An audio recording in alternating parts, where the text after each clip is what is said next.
Hello and welcome to 2.2 Recaps. Today we are going to recap a 2026 movie titled Hunting Season.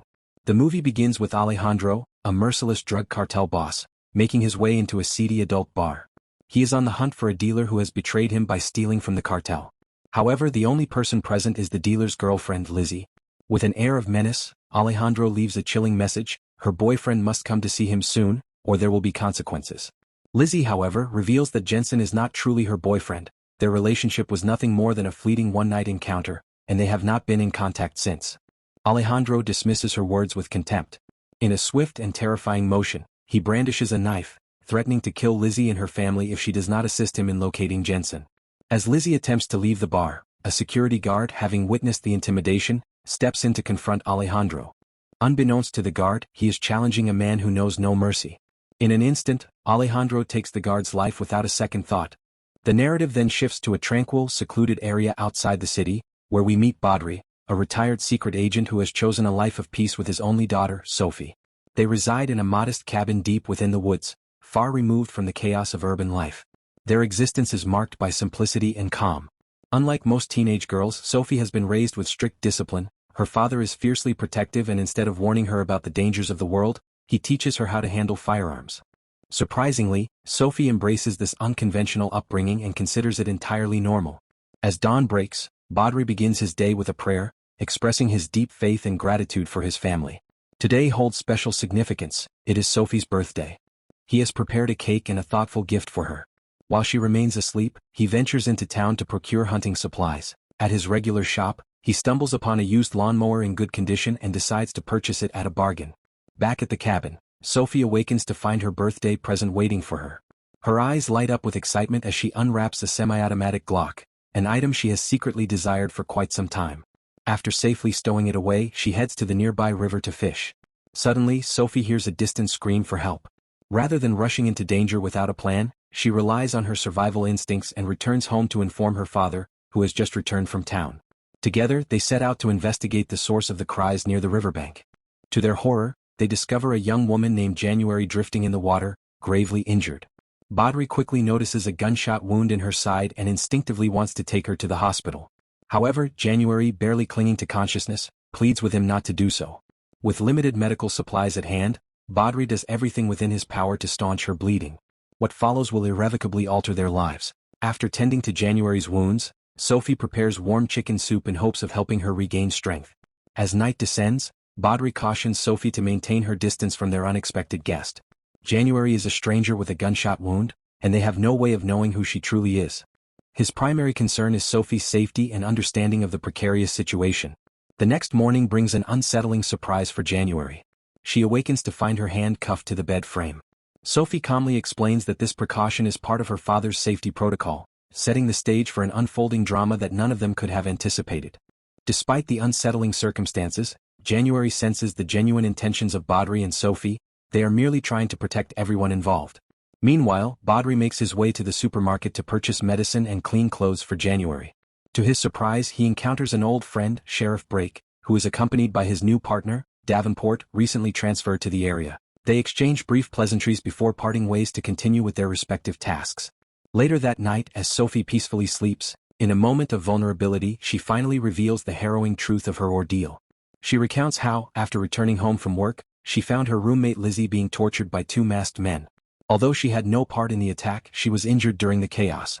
The assailants then dragged both women to the river, where they shot a man associated with Lizzie and callously disposed of his body in the water. In a desperate bid for freedom, January attempted to escape but was shot in the stomach before she could fully rise. Believing her dead and carried away by the current, the attackers abandoned her.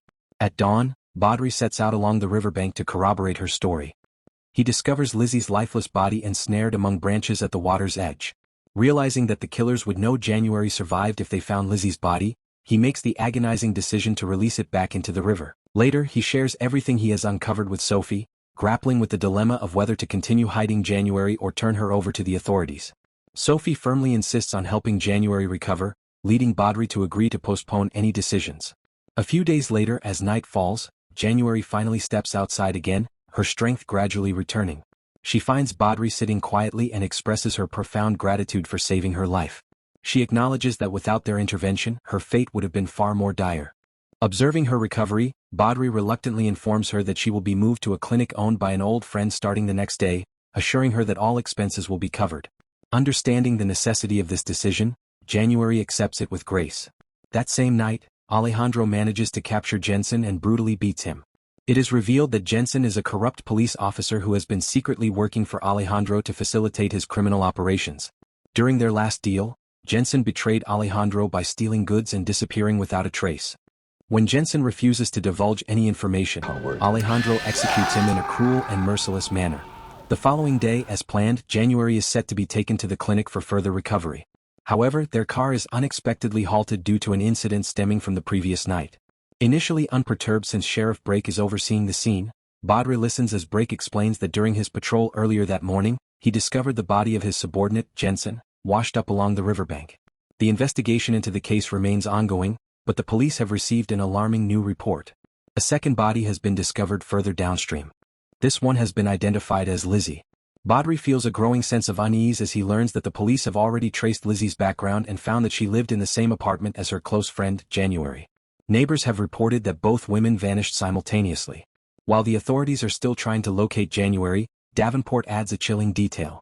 Investigators have uncovered footprints not far from Lizzie's body, leading him to suspect that January might still be alive and possibly being sheltered by someone. As he speaks, Davenport notices a woman in the distance with Badri and hesitates. Without missing a beat, Badri quickly claims that she is his niece, visiting from out of town to celebrate Sophie's birthday. With the clinic now feeling like an unsafe option, January is taken back to the cabin for her protection. Once there, she finally reveals the full truth of her harrowing experience. On the night of the attack, one of the assailants had removed his mask and threatened to kill both her and Lizzie before she managed to escape, getting swept away by the river. Realizing that January is alive and now a crucial witness, Badri understands that the men responsible for the attack will not cease their search for her. As night descends, two strangers arrive at the cabin, men associated with Alejandro. It is unclear how they discovered their location, but Badri stands firm, insisting that he has not seen any unfamiliar woman nearby. His conviction eventually persuades them to leave, though their departure is far from final. One of the men sneaks back into the cabin with lethal intent toward January, while the other waits in the car. This decision proves fatal. Badri manages to capture him. When Sophie fires a warning shot, Badri quickly neutralizes the threat. To eliminate any evidence of the violent encounter, Badri is compelled to burn the bodies and dispose of the vehicle in an abandoned mine where it is unlikely to be discovered. Upon returning to the cabin, January breaks down in tears, apologizing for putting Badri and Sophie in such perilous circumstances. In a private meeting with Sheriff Brake, Badri confesses that the missing woman from the river is alive and under his protection. Aware that Alejandro will undoubtedly send more men, he pleads with the sheriff to keep this information confidential and assist in relocating January out of the area. Before they part ways, Badri hands January a bundle of cash to help her start anew. As Sheriff Brake drives her away, Sophie watches with tear-filled eyes, acutely aware that she has just lost someone who felt like family. This painful farewell is necessary for January's safety. The next morning as they awaken, Sophie begins to worry about January's well-being. Badri shares her concern and attempts to call Sheriff Brake, only to find that the number is no longer active. With no other options left, they decide to head directly to the police station in search of him. While Sophie waits in the car, Badri enters the station and encounters Davenport, who has just finished his morning assembly. Instead of addressing where Sheriff Brake might be, Davenport skillfully shifts the directions, leaving Badri feeling increasingly uneasy about their situation. Davenport's insinuation that Sheriff Brake might be colluding with Jensen weighed heavily on Badri's mind. Yet, deep down he knew Sheriff Brake to be an honest man, someone who had never accepted dirty money. That night, as Badri and Sophie slept peacefully in their cabin, a strange car quietly pulled up outside. The driver emerged, revealing himself to be Davenport.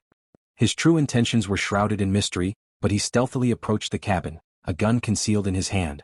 Before Davenport could make his move, Badri sprang into action, ambushing him with swift precision.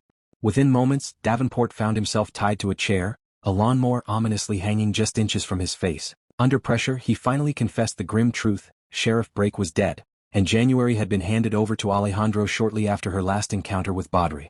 The news struck Badri like a thunderclap. His closest friend was gone, and January was now in the hands of a dangerous man. Demanding to know Alejandro's whereabouts, Badri faced resistance when Davenport refused to divulge any information and even dared to challenge him.